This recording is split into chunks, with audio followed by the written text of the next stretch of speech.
Nirvana Shuka Shambhide Satvena Pratilabhyaja Naiskarmyena Vipaschita Namakaivalyanathaja Nirvana Shuka Shambhide Satvena Pratilabhyaja Naiskarmyena Vipaschita Namakaivalyanathaja Nirvana Shuka Shambhide. Please chant.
Naiskarmyena Vipaschita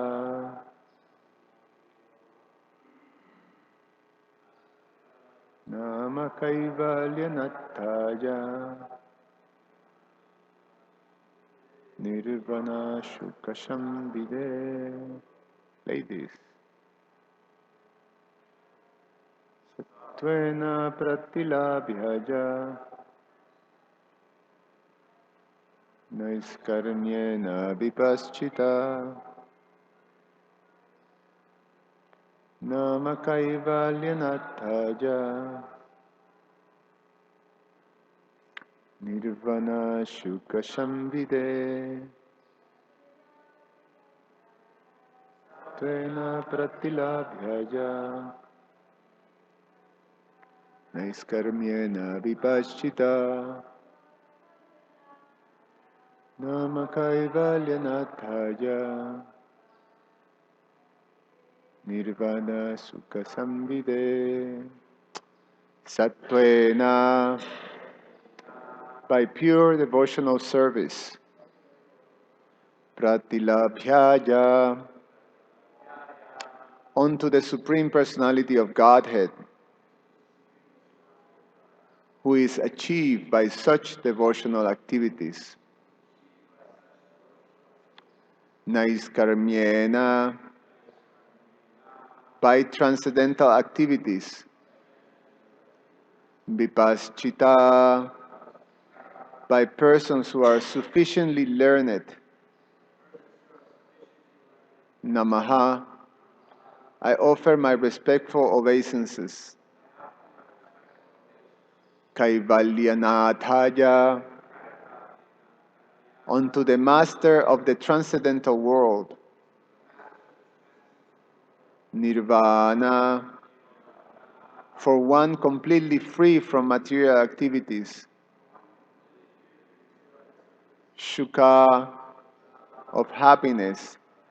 Sambhide, who is the bestower. Translation and purport by His Divine Grace A.C. Bhaktivedanta Swami Srila Prabhupada Ki Jai.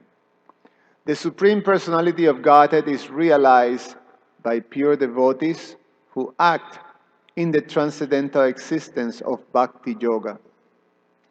He is the bestower of uncontaminated happiness and is the master of the transcendental world. Therefore, I offer my respects unto him. Purport.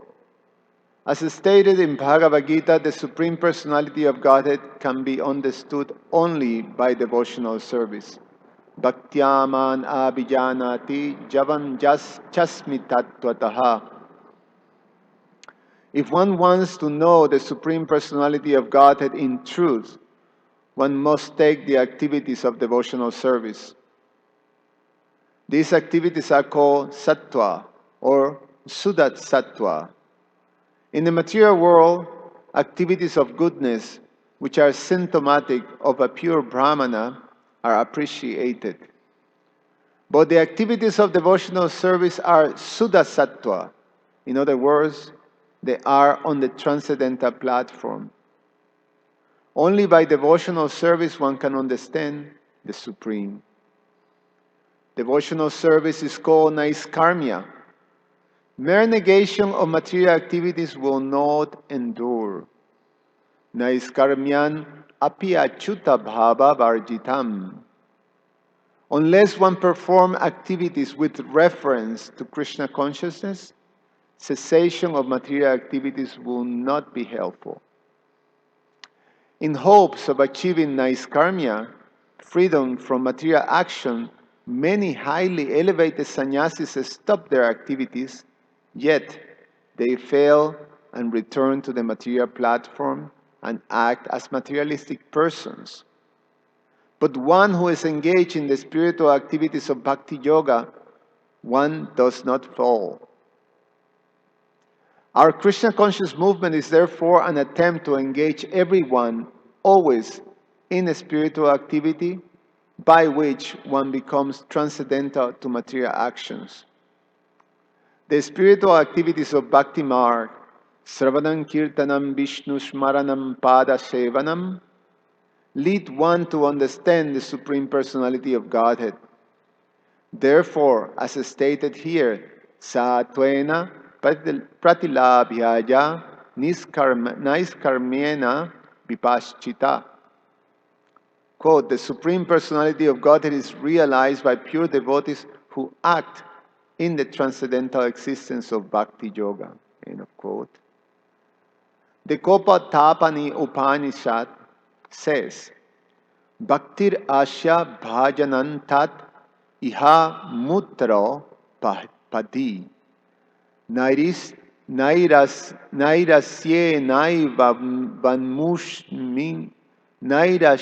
Naivamushmin Manasa Kalpanan Etad Eva Cha Naiskarmyam. This is the definition of Naiskarmya. One acts in Naiskarmya when he fully engages in Krishna conscious activities without material desires to enjoy. Either here or in the upper planetary systems, in the present life or in future life, iha amutra, anya vilashita shunyam. When one is free from all contamination and he acts in devotional service under the direction of the spiritual master, one is on the platform of Naiskarmya. Naiskarma. By such transcendental devotional service, the Lord is served. I offer my respectful obeisances unto him. Translation. The Supreme Personality of Godhead is realized by pure devotees who act in the transcendental existence of Bhakti Yoga. He is the bestower of uncontaminated happiness and is the master of the transcendental world. Therefore, I offer my respects unto him.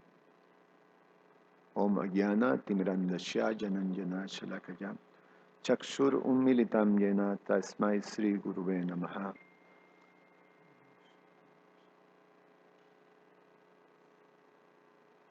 Namo Vishnupadaya Krishna Prasthaya Bhutale Srimate Bhaktivedanta Swamin Iti Namine Namaste Saraswate Deve Gauravani Pracharine Nirvishesha Shunyavadi Pashatyade Satarine Pancha Kalpa Tarubhyascha Kripa Sindhuvya Evacha Patitanam Pavanevyo Vaishnavevyo Namo Namaha.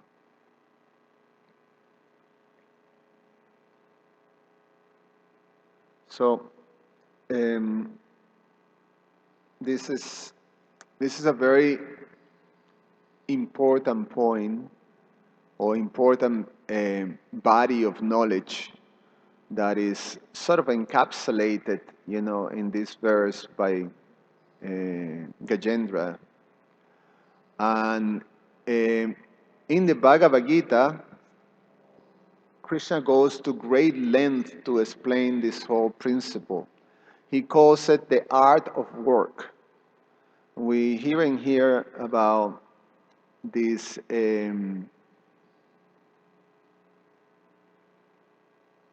way of acting of the great liberated souls. Gajendra is acknowledging how the great liberated souls acted, and um,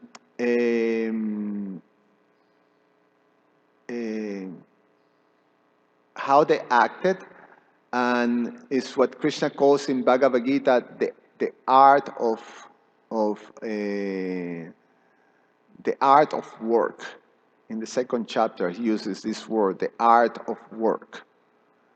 And through the first 6 chapters, basically, Krishna elaborates in explaining this principle that the way a pure devotee acts, basically, what you're supposed to do in this world to achieve perfection. And so we hear about this process of karma yoga, and we hear in these first 6 chapters of the Bhagavad Gita the explanation of some system that Krishna designed that is called the yoga ladder, that is different according to the consciousness of the individuals. Then there is a way of acting that progressively you come to this position of the perfection of work. And something that is not a simple thing to understand. Is a bit confusing because the combinations of terms, that are very conflicting. So Krishna explained that even an intelligent person in the 4th chapter, he says that even someone who is extremely intelligent, he still have a very difficult time to understand, what is action and what is inaction. How to act in this world, and or how to function in this world in such a way that you don't become completely entangled into the actions and reactions of this world. So so it's something it's not something easy to understand. And Arjuna, in fact, throughout the first chapters of the Bhagavad Gita, he had a very hard time to grasp, what Krishna was explaining. In the second chapter of the Bhagavad Gita, the second chapter, Krishna addresses Arjuna's doubts, and he explains so many different things. But among those things, he goes on to say that that basically he was going to give Arjuna a path, like in, I think it's 240 or something, I think 240. He said, now listen, that I'm going to explain to you a path of a path of self-realization that if you understand it, you will become free from all reactions. Remember that Arjuna was very concerned about his doubts and his concern, what he have to be engaged in this battlefield. And he was a highly educated personality, so he had the the the the understanding that there was something beyond just working in this world, performing duties in this world. Those liberated souls are the ones who renounce the material world, the renunciants. So the Aryans, or the civilization, the ancient Vedic civilization, they have that understanding. They have the understanding that the purpose of life ultimately is to become detached from this material world and focus on your, spiritual um, um, identity and become liberated from this material world. So he have that at least understanding, and he wanted to basically renounce the work that he have to do as a kshatriya and be engaged in the world. So he is this is all the things that he was confused, and Krishna is telling, okay, I'm going to teach you now, listen very careful, that I'm going to teach you how you can, by following a path, that when you follow this path, you will be free from all the reactions of this, of work and the material world. And so he started to explain this process that is called karma yoga, but specifically, he was explaining niskam karma yoga. We hear this word here, naiskarmya, that is the process that the great sages perform, that the great advanced personalities perform. And Prabhupada translates that as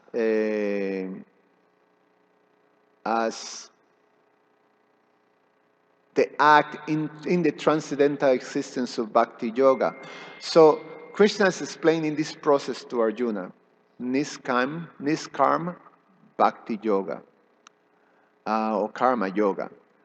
And so he explained this to Arjuna, and Arjuna listens to the whole thing, but he at the end he couldn't grasp it. It was still confusing. Why confusing? Because you still have the combinations of two things. Krishna explains that to be able to perform niskam karma yoga, you have to have detachment and you have to have transcendental knowledge. These two things, jnana and vairagya, combined with your natural propensity, whatever your natural propensities are there. So these are things that in general they don't combine.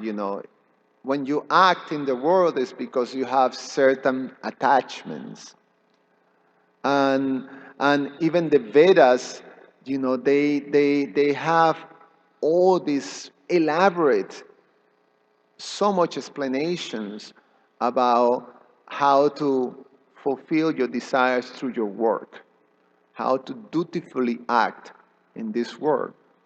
So, and renunciation and transcendental knowledge, these are the things that are cultivated by jnanis, or by renunciants, by sannyasis, by yogis, by transcendentalists. So the whole thing, to come out of the paradigm that Arjuna had was not so easy. So when he hears things like this in the Bhagavad Gita, at the end of chapter the second chapter, throughout that last part of Krishna explaining this Niskam Karma Yoga, he the term that he used for this Karma Yoga is Buddhi Yoga, Buddhi. So he quotes to Arjuna that you have to use your intelligence, your higher intelligence, to discriminate. So therefore, he tells Arjuna that by your intelligence, you should keep away all these abominable activities. He calls it, the term that he uses, avaram karma, abominable activities. You keep it far distance. The verse says like this, O Dhananjaya, keep all abominable activities far distance by devotional service, by Buddhi Yoga. And in that consciousness, surrender unto the Lord. Those who want to enjoy the fruits of the world, they are misers. So, there's a fruit for fighting the world that, Yudhisthira being established as a king, and, they can be situated in the proper position and rule, according to the principles of religion.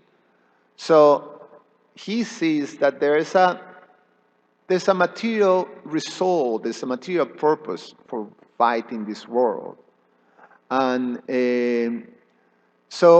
and the act of word in itself is abominable. Is killing, Arjuna later in the third chapter, he calls the word as ghastly. Why you want to engage me in this ghastly work? Ghastly work. So he hears, you keep by Buddhi Yoga, by this process that I'm giving you, this process that I'm explaining to you, you keep all these abominable activities far and surrender. He says, a man engaged in this Buddhi Yoga, service, this devotional service, rid himself of both good and bad reactions, even in this life. Therefore, strive for this path, this Buddhi Yoga, which is the art of all work. This is what Krishna says. That so you can understand, it's a little confusing for Arjuna, okay, renunciation work.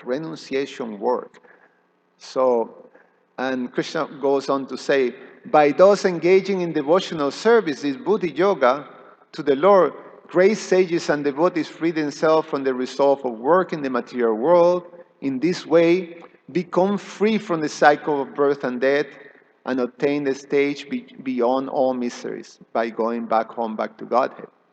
So, in the beginning of the third chapter, Arjuna says, you're telling me that I should be in Buddhi, Yoga, which, will keep all these abominable actions far. But then you tell me at the end of the second chapter, Arjuna, therefore, pick up your bow and arrows and fight. I don't understand. So, which one? You tell me one thing. You tell me two things here. Tell me one thing that, that will make sense. Either, I act in Buddhi Yoga, renunciation, keep all these actions, activities far away, abominable activities, and be situated in yoga, and be situated and not being not being affected by these reactions, these good and bad reactions of work. So tell me one thing.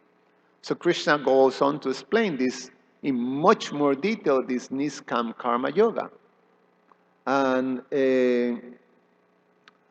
so through the third chapter and the fourth chapter, he goes on to explain that you still have to act, that there's no way you can stop acting, but you have to learn how to act without attachments. without attachment to the result. So let's leave it there and then just stop it there for a moment. And then in that chapter, there's a review, chapter 3 of the Yoga Ladder. So we just, first you start with Karma Kanda. And Karma Kanda is religious activities that the purpose is just sense gratification. So you follow religious principles for the result, and the result that you look in is sense gratification. There's no spiritual objective in following religious principles. So there are injunctions in the Vedas for that type of consciousness. So the actor or the fruitive actor, the karmi, that's what term karmi means. A fruitive actor follows the principle that is prescribed in the Vedas for obtaining their material desires. But it is designed in such a way that because it's regulated by religion, by the scriptures, then the person starts to elevate their consciousness, because the way to obtain their material desires is by the performance of sacrifices, religious sacrifices. And in the performance of those religious sacrifices, they are in association with brahmanas. And from the brahmanas, they hear the other two parts of the Vedas, which is, so there's the Karma Kanda, there's the Upasana Kanda, and there is the Karma Kanda, Upasana Kanda, and there's the third one, was it? The Jnana Kanda and the Upasana Kanda. Okay, thanks. So they start to hear the Jnana Kanda part and the Upasana Kanda. The Jnana Kanda explains about spirit, explains about the difference between the body and the soul. So the eternity of the soul. And the Upasana Kanda is worship, is the means of worship. So they listen to these things in association with brahmanas, and they start to understand that there's a higher reality. But those persons who are attached to fruitive results, Krishna explains in the third chapter, that's their fixation, and therefore they worship the demigods. They worship demigods to obtain those results. They explain that they're less intelligent. But at one point, the Karma Kandi start to understand that, that there's no, they become frustrated because they cannot achieve lasting happiness through material sense gratification. So they start to look to the next stage, which is the performance of sacrifices for a spiritual objective. So they take a spiritual objective. They want to elevate their consciousness. They want to become self-realized. And however, in that next stage, in general, they still have to deal with material desires. But their objective now is, I want to become self-realized. I want to overcome the condition that I have of my material desires. And that stage is called Karma Yoga, but in Karma Yoga, the first stage is called Sakama Karma Yoga. Sakama means that you have desires, but you perform the process of Karma Yoga for the goal of becoming free from material desires. So as you advance in the process of Sakam Karma Yoga, then you come to the Nishkam Karma Yoga. And in the Nishkam Karma Yoga, now you're free from the desires, your personal desire, your material desires, and you perform. The objective is still, self-realization, but you're free from material desires. And however, you still have some attachment to the particular work. That is the explanation. And one thing that Prabhu quotes in the purport is a very important verse that that is a verse that is appears in the instructions of Narada Muni to Srila Vyasadeva. And he says, Naiskarmyan api achyuta bhava varjitam, basically is that the activities of Niskarma Karma Yoga, they don't necessarily mean devotional service. You can still act without attachment and being in that platform of acting without attachment, but not necessarily being for the purpose of the loving service of Krishna. So,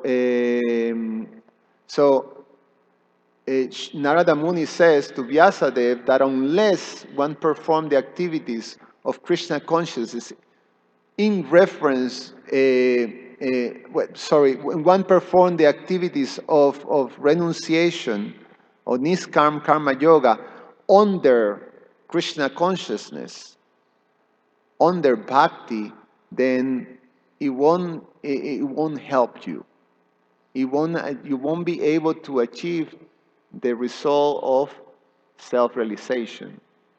And Prabhupada explains that you have great yogis that they're in that platform of renunciation, but because they haven't taken shelter of the lotus feet of the Lord, they again fall down.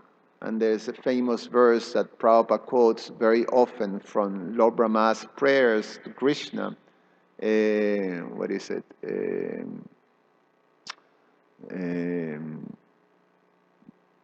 Now I forgot. Yeniera vindaksha vimukta maninas tvayi ashta bhava avishuddha buddhaya aruhyo krichena padam padam tata padanti adho nadrita jushman angrajaha. That all of those great yogis, jnanis, personalities, that they actually think themselves liberated, but it's not really liberation. The liberation is only on their mind. Vimukta maninas. In their mind, they think they're liberated. But it's not so, because their buddhi is avishuddha. It's not Suddha. It's avishuddha. It's still polluted, it's contaminated. There is contaminated because they don't have the proper connection with the personality of Godhead. They haven't taken shelter of the lotus feet of Krishna, and therefore, padanti ado nadrita yushman angrajaha.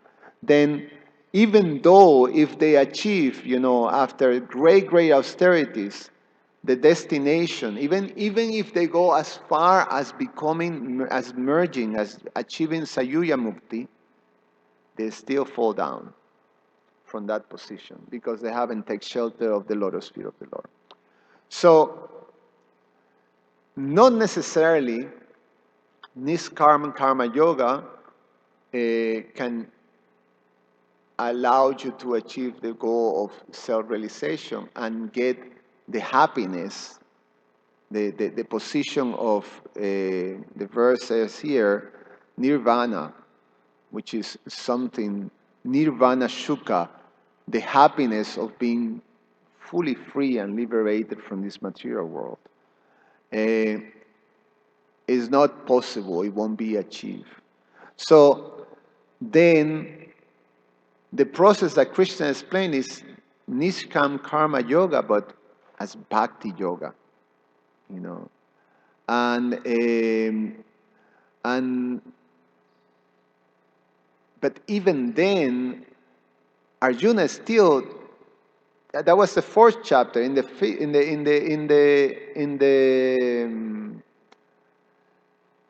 Still was some, he couldn't clasp the whole concept, you know.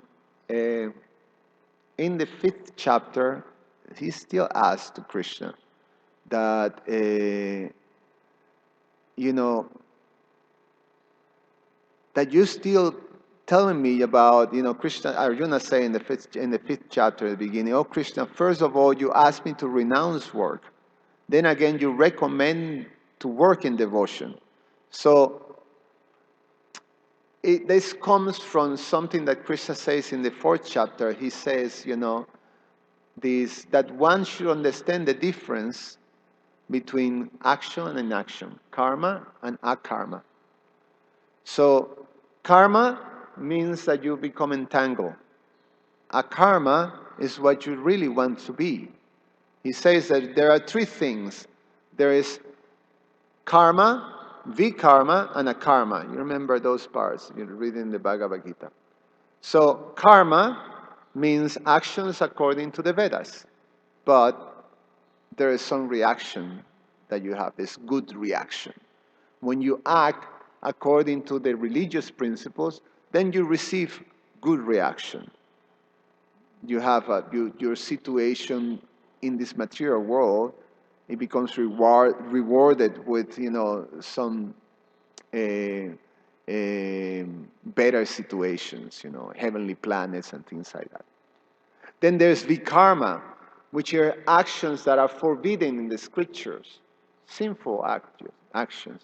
And then you got punished with vikarma. So then, you know, then you have to suffer the reactions of sinful activities in some hellish situation, and, you know, anyway, some very difficult situation. And then there's akarma, which are actions that don't produce any reactions. And so Krishna says to Arjuna, so be situated in akarma. So now Arjuna, okay, I thought I was getting a little bit ahead on this one. I thought I was understanding a little bit. But now, you know, so should I act? I mean, akarma means then no karma. So mean no work. So should I renounce? So is renouncing work or is working in devotion? You know, he's getting there, you know. So working in devotion means working. No working means no working. So I'm still confused, you know. And Krishna says, he actually says, actually they're the same. Akarma, Krishna replies, the renunciation of work and work in devotion are both good for liberation. They achieve the same goal. So akarma is something that later in chapter 6, Krishna explains that is what sannyas do. The sannyasis renounce work. But Krishna is recommending to Arjuna work in devotion. And so the sannyasi renounce work, and that is the idea that Arjuna has of spirituality. And that's in general the conception that at least in most people have, that there's a separate, you can combine You're either spiritual or you're materialistic. There's no such a thing of being materialistic and spiritual. These are two things. Either you work or you're spiritual. Spiritual is on none of this world. You don't, you know. So especially in Indian culture, this is very, very sort of entrenched. That retirement means, now you become, a sannyas, and you renounce work. You have nothing to do with this world. So, and that will be spiritual. Um, so, Krishna explains, actually, both of them are good for liberation. Working in devotion and renouncing work, both will get you there. In the 6th chapter, Krishna finished to clarify the whole thing, and Arjuna got it. So he says that as long as you have material desires, work in devotion is fit for you. As long as we have in the position of Arjuna that he still has some conditioning, at least the part that Arjuna was playing. So he said that as long as there's some desires, this work in devotion is appropriate. It's the right path. When you're fully free from material desires, then renunciation is possible. But if you renounce the work, if you renounce work and you still have certain things in there, you become a pretender. And you'll be sort of trying to meditate and just, thinking, how Duryodhana was such a, horrible person, meant to be punished like that. So, the path of Nishkam Karma Yoga, work in Krishna consciousness, that's the title of the 5th chapter, is tailored for us. And how do we do that? How do we follow? How do we learn, say, for ourselves, who is, a conditioned soul with material desires, how do we learn to engage in this Niskam Karma Yoga, working Krishna consciousness? Krishna said we have to follow the great devotees. The great devotees, they achieve that position by so many great devotees. They achieve that position. And in the 4th chapter, Krishna quotes, great personalities such as King Janaka. He achieved that. He himself, Krishna, acts in devotion. He shows by example. Krishna himself say, I show by example, so people follow. So, following the great personalities that are acting in such a way, and that's what Gajendra is explaining in this verse. He recognizes that the Supreme Personality of Godhead is realized by pure devotees who act in the transcendental existence of Bhakti Yoga, who act in this process of Niskam Karma Yoga, Bhakti Yoga. And that's how they realize the Supreme Personality of Godhead. And by that process, Krishna bestow upon them the uncontaminated happiness, this nirvana, sukha,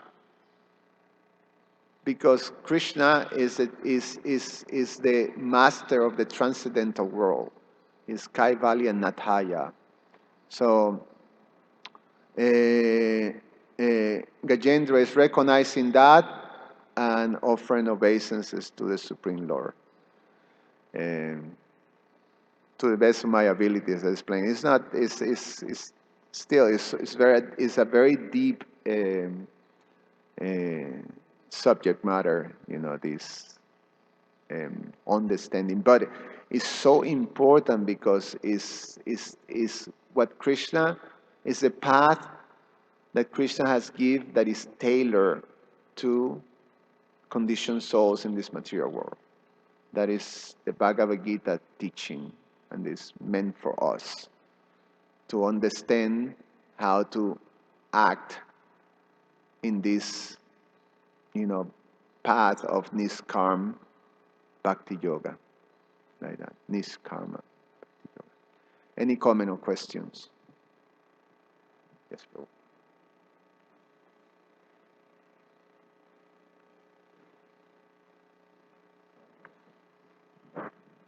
Hare Krishna, thank you for the class. My question is related to you were mentioning karma, a karma be karma. One thing I want to before that, but it's related. One thing I was looking over my notes recently, and one thing I really appreciated in the Bhagavatam. It's one of the most important points that I kind of read in the Bhagavatam. It's in the ninth canto, chapter 11, verse 20 and 21. And in that verse, those series of verses, it says that when Lord Rama killed Ravana and when he built the stone bridge, the floating stone bridge across the Indian Ocean, it says those activities do not constitute the glories of Lord Ram. Then in the next verse, it said what actually constitute his glories is his characteristics and his personal integrity. The reason I found that I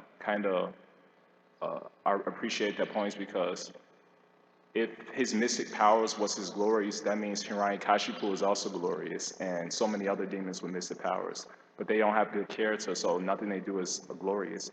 And this is related to the point you were mentioning of a karma, karma v karma, and what was it? Karma, a karma v karma. And so one thing I appreciated, there's that verse in the Bhagavatam that says, Narayana Pada Sarvina Kutashana Bibhiti Swarga Pavarganada Keshu Apitulia Darshinaha. That a devotee, he doesn't distinguish between whether he has good karma, bad karma, a karma, this karma. He doesn't care. And it's in this verse says only this uncontaminated happiness can be bestowed by the Lord. So we could speak Sanskrit, we could do so many things to, you know, think we're, happy, but how do we come to that stage of not distinguishing between, our various karmas, and it doesn't matter, which situation we're in. How do we come to that devotional character? Because it says only the Lord can bestow that type of happiness. So we could speak so much knowledge we want, but still, when we're put in difficult circumstances, still we can't tolerate. So what are some things we could do? I mean, it says Shravanam Kirtan on those verses, but I'll just mention one thing that really helped me out. The direction I'm going is, it seems like Prabhupada mentions Shravanam Kirtan Vishnu, these series of verses, and it's usually described that Shravanam Kirtan is the most important, but how important is praying to the Lord? Because like Nityananda Prabhu mentioned yesterday, it's not so much what we do, but how we do it. And Shravanam Kirtan can be very mechanical unless we pray for the mercy of the Lord. And that's kind of the direction I'm going. So how important is Number 2, just bring it down. praying for the Lord's mercy? Because I'll just mention one last point, sorry, before I go on. The one thing that helps me in Bhagavatam class is that sometimes people ask me, how do I ask so many questions? I'm like, I've never been eloquent throughout my whole life. My brother's been very eloquent. So when I'm coming to Bhagavatam classes and the lessons I inculcated from my various teachers is that you have to pray for the mercy of the Lord. So I don't know what I'm going to ask. And it seems like the Lord helps me every time. So I don't know what to do. But how important is praying for the mercy of the Lord at every step? Because Shravanam Kirtan is considered the most important, but it could be very mechanical. And so can you elaborate on those points? It's not really a question, but it's kind of direction I'm going. There's 2 questions. The first one, oh,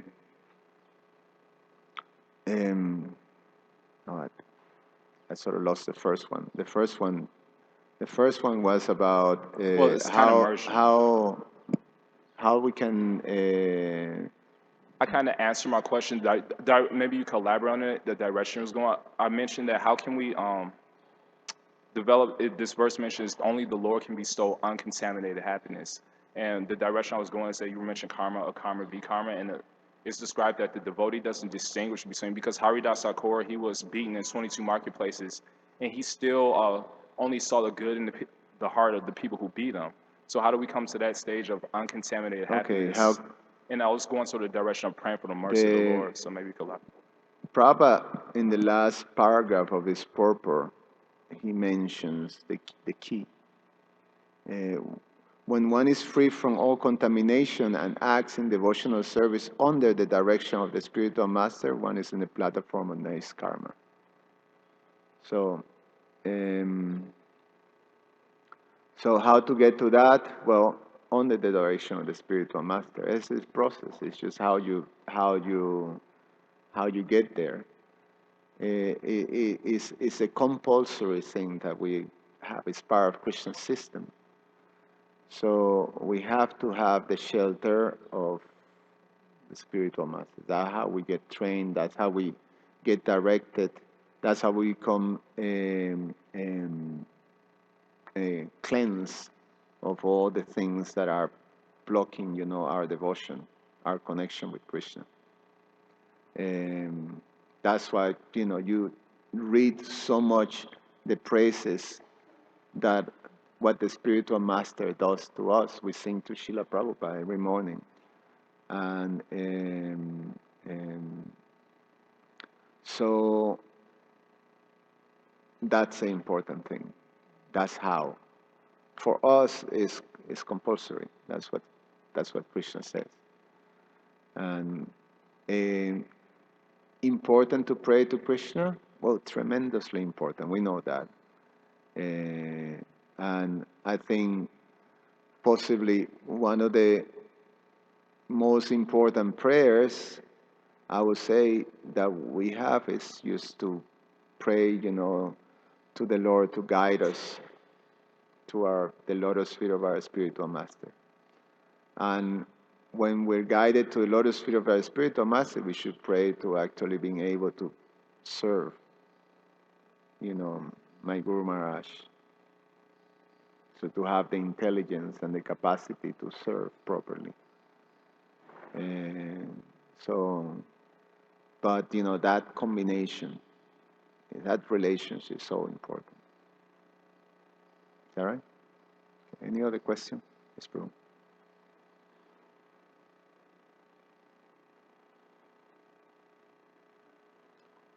Bring it just a little bit up. Is it okay? To speak close. Yeah, is this okay? No, this is good. This is good. Okay. You just have to speak close. Okay, I'd like to ask a question. You were talking about combining jnana and vairagya, and about how you were saying that Arjuna's acts on the battlefield, though they're ghastly and abominable, because he's doing it in Krishna's service, then it's akarma. Right. Yes? And I've thought about this a lot because I struggled with this a lot in my devotional life, in that, like, for instance, like a couple weeks ago, I met a very effulgent man, like a Prabhu, and his wife was here, and he had 2 children, and they were just so effulgent and very humble, and I was speaking to them. I was really amazed because this man works very hard, and he has to support his family, and he was saying, we're going to India, Prabhu, so please pray for us because we're going to be away from Kishore Kishori. And I gave them these compliments like, wow, you seem so nice. And he said, oh, but you don't really see us, And I said, well, I think I do, like you must be just so humble. And he said, pray for me, my work, I have to go to India and do all these things. And I remember when I was working, like Arjuna is, like, even as a kshatriya, he has to have some passion. Like, even Krishna kind of antagonizes him a bit by saying, you're a coward if you don't fight, right? To get that passion so that he can fight. So on one hand, it's like yukta vyagra, it's perfect renunciation because he's fighting for Krishna.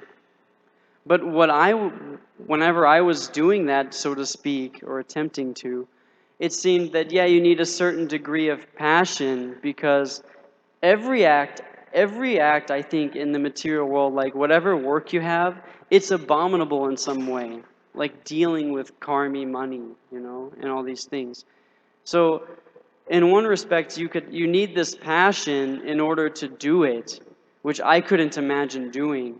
And then at the same time, not be contaminated by that. Because while the act is pure, because he's doing it in Krishna service, he comes here, I'm sure he gives donations and he's supporting this temple. But he's somehow not contaminated by that passion, where me, I felt this is impossible. I need to just do the Viagra and, jump into a temple. You know what I'm saying? So in some way, like, I'm the pretender here. You see what I'm saying? Because I can't imagine doing that. You know what I'm saying? Yeah, it's your is a good quality of cultivating, one's seeing internally. If I see internally, as just like I'm a basket case, but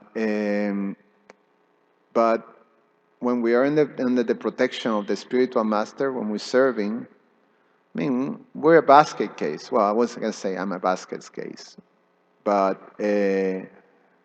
when you're engaged under the spiritual master, and then you follow into the best of your abilities the instructions, then you're protected. You know, and I, sometimes I think, like, how is Krishna tolerating me? Because he can see everything. I mean, you don't see, like the devotee saying, you said, you don't, I may praise you. Oh, Jainita Prabhu, you're so nice, you're so great, such a nice devotee, and you say, Prabhu, you don't know. One feels, you don't see the full picture, Well, Krishna sees the full picture. And, and sometimes we see, wow, how's he tolerating? Sometimes I think with my deity, I think it's amazing how he tolerates, the kind of worship that you offer, which is like, you know, like, you know, like, Krishna is in the spiritual world served by the most amazing devotees that one can ever imagine, by millions and millions of them. One, well, they're all equally beautiful, powerful, devoted, like amazing.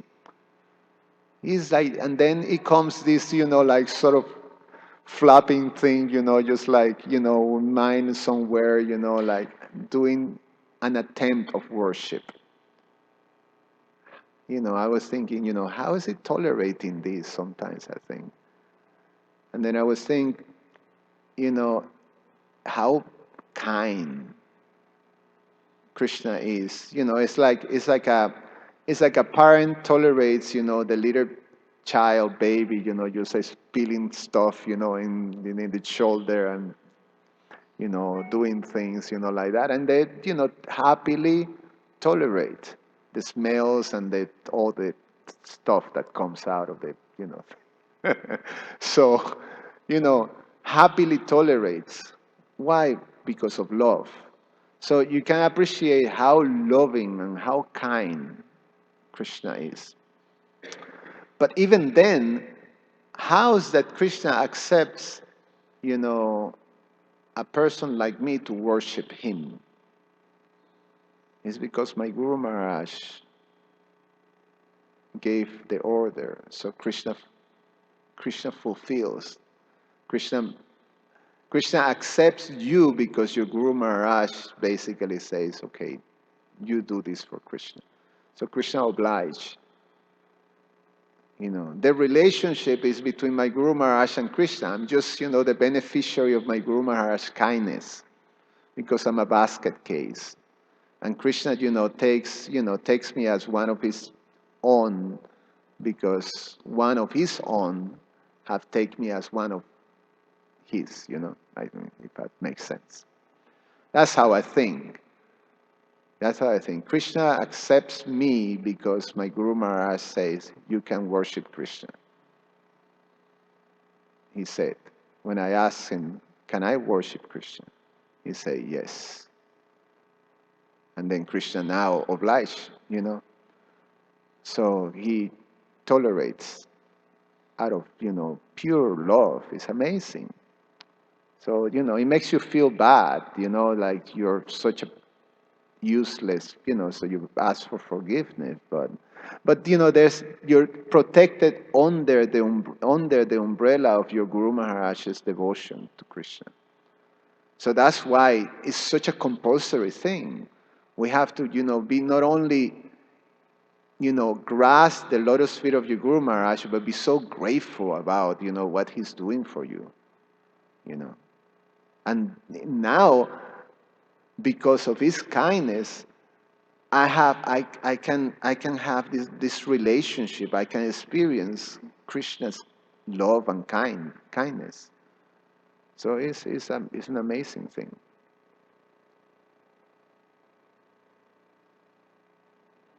Thank you. Thank you. All right. Anything else? One more question. Can stop here. Grantara Srimad Bhagavatam ki jai.